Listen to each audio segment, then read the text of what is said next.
want you to picture a scene. It's the middle of winter, way back in Anglo-Saxon England. You're this vast wooden banquet hall. Inside, there's a huge fire roaring. It's loud, it's warm, it's bright. Right. A little island of comfort. Exactly. Yeah. But outside, it is a raging blizzard. Pitch black, freezing cold. Just total chaos. A pretty stark contrast. And then, the writer who described this, the Venerable Bede, he asks you to imagine a sparrow. It flies in from the storm through one door, flits through the warmth and the light for maybe 30 seconds. And then flies right out the other side, back into the darkness. Back into the storm. Such a powerful metaphor for human life, isn't it? It really is. The idea being that we are that sparrow. Yeah, we spend our brief little lives in the hall of the sensory world, what we can see and touch. We're comfortable by the fire. But we have no idea where we came from, and we're terrified of what's waiting in the dark when we have to leave. And most of us are content to just huddle by the fire and, ignore the doors. But the material we're looking at today comes from those restless spirits, the mystics and sages, who wanted to map the storm. And today we're looking at the postcards they sent back. We're doing a deep dive into the Upanishads, specifically through the translation and commentary of Eknath Easwaran.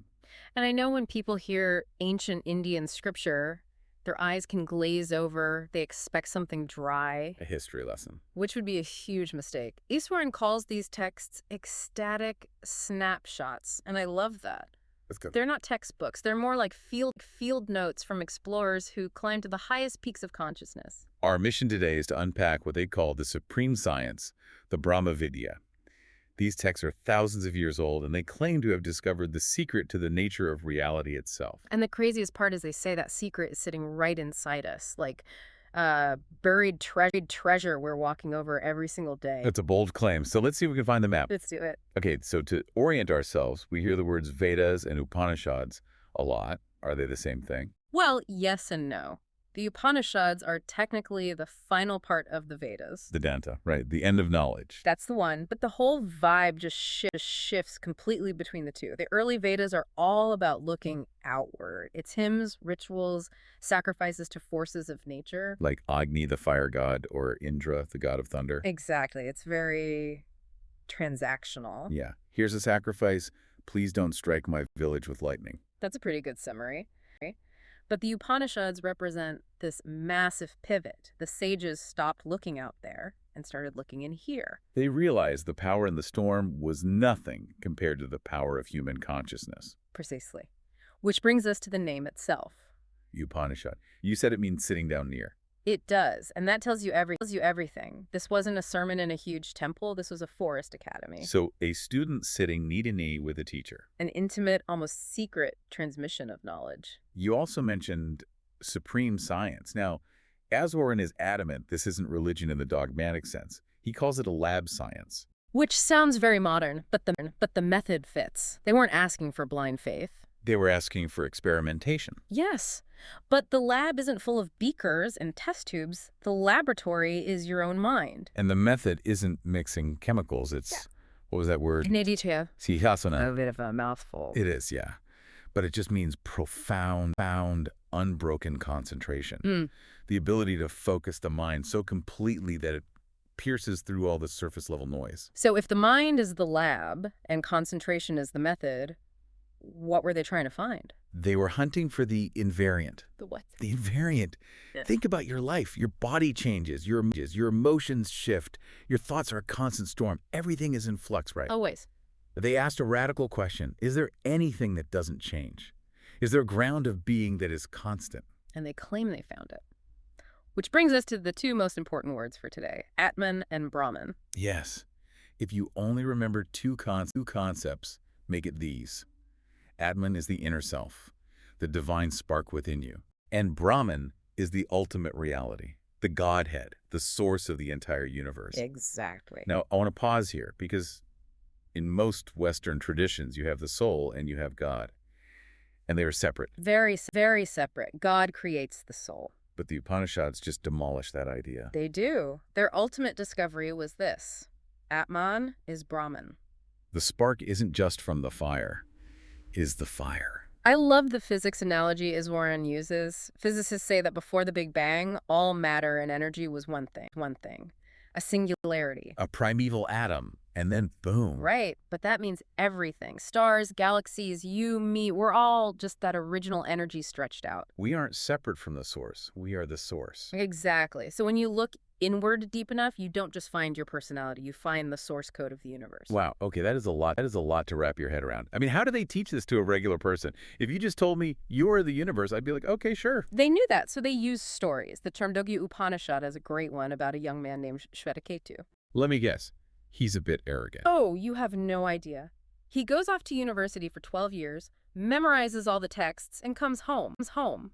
Well, completely insufferable. The classic college grad who thinks he knows everything. That's him. But his father, Udalaka, sees right through the intellectual pride. He asks him a simple question. Which is? Did you ask for that wisdom by which the unheard becomes heard and the unknown becomes known? In other words, did you just memorize facts, or did you learn the one thing that explains everything else? And Shvetaketu has to admit, he didn't learn that. So his dad decides to teach him with a kitchen experiment. Yeah, he tells him to put a lump of salt in a bowl of water and come back the next morning. And of course, in the morning, the salt is gone. Visually, it's gone. The father asks, where's the salt? Shvetaketu says, I don't see it. Then he says, sip from the top. Salty. Sip from the middle. Salty. Sip from the bottom. It's all salty. It's so simple, but it lands so hard. The father says, just like that salt, you cannot see the spirit, the Atman.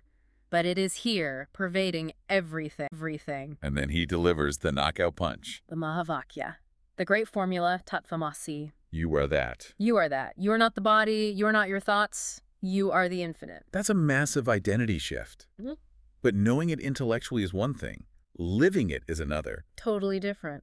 Which leads us to the Katha Upanishad, a story that raises the stakes considerably. This is the one with the teenager, Nachiketa. Yeah, a teenager with a very sharp BS detector. His father's performing this big sacrifice, but he's being cheap.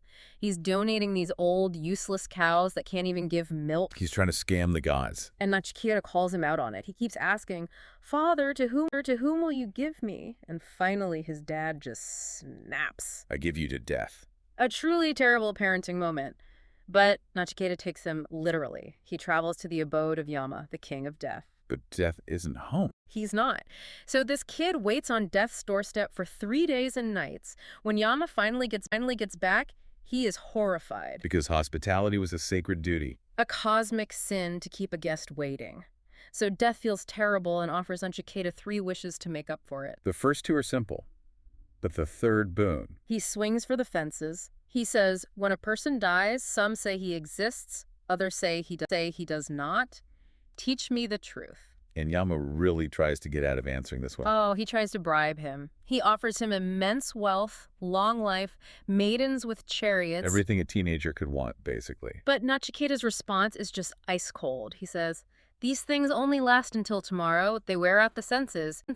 Keep your horses and your dancing girls. That's the moment Yama realizes this isn't just some kid. No, and this sets up the central teaching of the whole text, the difference between Preya and Shreya. Okay, let's break those down. Preya is what is pleasant. It's the short-term gratification, the sugar rush, the shiny object. And Shreya? Shreya is what is good, what is beneficial in the long run. Yama says the ignorant choose the pleasant and get trapped, while the wise choose the good. But choosing the good is hard. We have all these impulses. It is, which is why they give us the chariot analogy. It's one of the most famous images in all of philosophy. The body is the chariot. Right. The horses pulling it are your senses. Wild, powerful, always wanting to run toward the world. The reins are the mind, the emotion. And the charioteer, the one driving, is the intellect, the part of you that knows right from wrong. The problem for most of us is the charioteer is asleep at the wheel.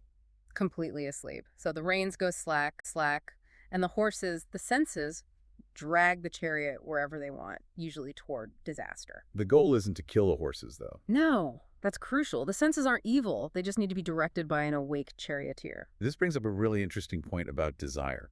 A lot of people think this philosophy is about crushing all desire. Yeah, the old sit in a cave and want nothing stereotype. But the Brihadaranyaka Upanishad says something different. It says something profound. You are what your deep driving desire is. As your desire is, so is your will. As your will is, so is your deed. As your deed is. So is your destiny. The Upanishads don't say crush desire, they say unify it. Unify it. How? Easwaran uses the image of a laser. If you have 1,000 little desires for pizza, a promotion, a nap, your energy is scattered like a light bulb. It's weak. But if you fuse them all into one single, overriding desire for self-realization, You become a laser. Unstoppable. that section also has this incredible dialogue about love between the sage Yajnavalkya and his wife Maitreyi. Yeah, he's about to leave for the forest and he offers her all his wealth. And she asks the ultimate question. If I owned the entire world, would it make me immortal? And he's honest. He says, no, you would just live like other rich people. There's no hope of immortality through wealth. She rejects it. She says, what am I going to do with something that can't make me immortal? And he's so happy with her answer that he teaches her the real secret of love. He says we don't love a husband for the husband's sake or a wife for the wife's sake. We love them for the sake of the self within them. To a modern ear, that can sound a little cold. I don't love you. I love the God in you. It can sound that way, but think about it. If you love someone for their looks fade. If you love their personality, it can change. But if you love the Atman in them, the same divine spark that's in you, that connection is eternal. It's the ultimate recognition of unity. Speaking of unity, we have to talk about the different states of consciousness. The Mandukya Upanishad maps them out. It's incredibly concise. It uses the syllable AUM. A is the waking state. Where we are now, senses turned outward. U is the dreaming state, senses turned inward. And M is deep, dreamless sleep. We usually think of that as just a blank, lights out. But they say something incredible is happening there. In dreamless sleep, there's no desire, no fear. The mind is perfectly still. They say it's the closest we come to our true nature. We touch that infinite peace every single night. We just aren't conscious of it. Which brings us to the fourth state. Tuya. The fourth. It's the goal. It's waking up inside that dreamless sleep, integrating the pure awareness of waking with the infinite silence of sleep. It sounds like enlightenment. But who is doing the waking up? That's what the Kena Upanishad asks, right? By whom? Kena means by whom. Who makes the eye see? Who makes the mind think? The eye is just a lens. Who's looking through it? And the answer is the self. The ear of the ear, the eye of the eye. It's the battery pack behind the whole operation. There's a story in that one about the gods. Parable of the gods, yeah. Agni, the god of fire, can't burn a piece of straw. Vayu, the god of wind, can't move it. Why not? Because they've been cut off from Brahman. They realize their power isn't their own. They're just conduits for a greater power. So we've got the ego running around paying bills and the silent witness watching it all. The Mundaka Upanishad gives us the best image for this. The two birds. It's perfect. Imagine a tree. On a lower branch, there's a bird hopping around eating fruit. Sometimes sweet, sometimes bitter. It's anxious, totally caught up in the experience. That's us, the ego. But on a higher branch, there's a second bird. And this one just watches. It just watches. It doesn't eat. It's golden, majestic, serene. That's the Atman, the witness. And the goal isn't to find sweeter fruit for the lower bird. The goal is for the lower bird to look up, see the higher bird, and realize, oh, that's who I really am. You stop identifying with the character and realize you're the screen the movie is playing on. Exactly. And the text says, at that moment, his grief vanishes.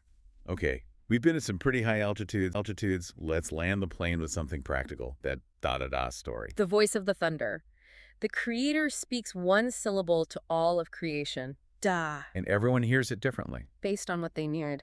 The gods who are powerful and arrogant hear damyata, control yourself. Because with great power comes great responsibility. Right. The humans who are naturally greedy hear dada, give. Be generous. And the demons, the cruel forces, hear dayadvam, be compassionate. Self-control, generosity, compassion. That's the foundation. You have to clean the lab equipment before you can run the big experiment. So wrapping all this up, what's the big takeaway for someone listening today? I think the Isha Upanishad says it best. Those who see all creatures in themselves and themselves in all creatures, no fear. That's the verse Gandhi said was the most important one in all of Hinduism. He did. He summarized its message as renounce and enjoy. Which sounds like a contradiction. It does, but it's not. It means by not clinging to the world, by not trying to possess it, you can finally truly enjoy it. You become like that sparrow in the hall. You appreciate the warmth, but you're not trapped by it. You're free. And that leads to the final, really haunting thought from Easwaran. About deep sleep. Every single night, we return to that state of perfect unity and bliss, but we are completely asleep to it. We're like strangers walking over a gold mine in our own backyard every day, and we never even know it's there. That's the tragedy, but it's also the opportunity. So the challenge for you listening is this. If you're already standing on